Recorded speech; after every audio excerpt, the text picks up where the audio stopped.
A few weeks ago, I made a video called They Killed Google Whisk. And at the time, I genuinely thought that was the end.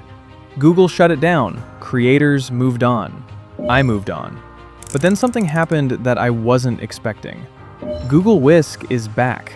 At least, that's what it looks like. Because after testing this new version myself, I discovered that Google quietly changed more than most people realize. Some features survived. Some features disappeared. And one discovery completely changed who I think this tool is actually for. So before you start rebuilding your workflow around Google Whisk, here's what you need to know. First things first, yes, Google Whisk is back. I found it inside Google Flow under the Tools section. So if you've been searching for Whisk and wondering whether Google killed it forever, the answer is no. But before you celebrate, this isn't exactly the same Whisk you remember, and that's where the story gets interesting.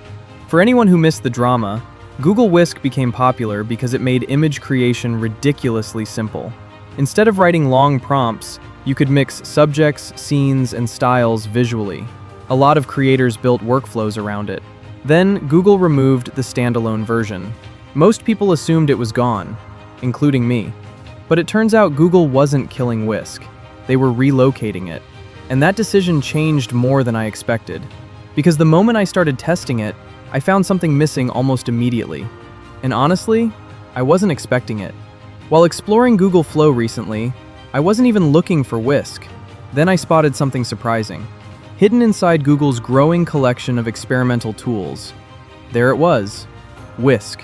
At first, I thought it was some kind of replacement. Maybe a simplified version, maybe a clone, maybe a completely different product. But after opening it and running a few tests, I realized this was Google's official Whisk experience, just no longer living on its own. And that one change explains almost everything that's happened since. Because when I started comparing the old version to the new one, that's when I noticed the trade-offs. And some of them are bigger than they sound. So naturally, I started testing everything. The first thing I checked was image quality. Because honestly, if image quality got worse, nothing else matters. Fortunately, that doesn't seem to be the case. The results still look great. Character consistency is still strong. Style transfer still works well. And the familiar subject and scene workflow is still here. In other words, it still feels like Whisk, at least at first. Because after a few minutes of testing, my excitement started turning into curiosity. Something felt different, and eventually, I figured out why. The thing that surprised me wasn't what Google added. It was what Google removed. Here's the simplest way to think about it. The old Whisk was its own destination. You opened Whisk, you generated images. Done. The new version works differently. Now, Whisk lives inside Google Flow, which means it's connected to Google's larger AI ecosystem. That's convenient. But it also comes with compromises. And this is where some creators might be disappointed. The part nobody is talking about. The first thing I noticed was the missing aspect ratio controls. That option appears to be gone. Then I noticed image quantity controls were missing too. And honestly, that surprised me, because those are features many creators actually use. The more I tested, the clearer it became. Google didn't simply bring Whisk back. They redesigned where it fits inside their ecosystem. And depending on your workflow, that could either feel like an upgrade or a downgrade. And after spending time with it, I think I figured out exactly who this version of Whisk is really built for. So, is Google Whisk back? Yes, without question. But it's not a full return to the original experience. The image quality is still there. The core workflow is still there.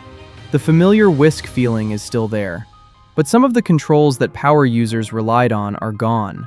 Personally, I think Google is positioning Whisk as part of a much larger creative ecosystem rather than a standalone tool. And once I looked at it that way, the changes started making a lot more sense. Now I'm curious about something. If you used the original version of Whisk, do you prefer the old standalone version? Or do you prefer having it inside Google Flow? Let me know in the comments because I'm seeing creators split right down the middle on this. And if you haven't seen my original video about Google shutting Whisk down, watch that next. It's actually fascinating to compare what we thought was happening back then versus what Google has done now. And as always, I'll keep testing these AI tools so you don't have to.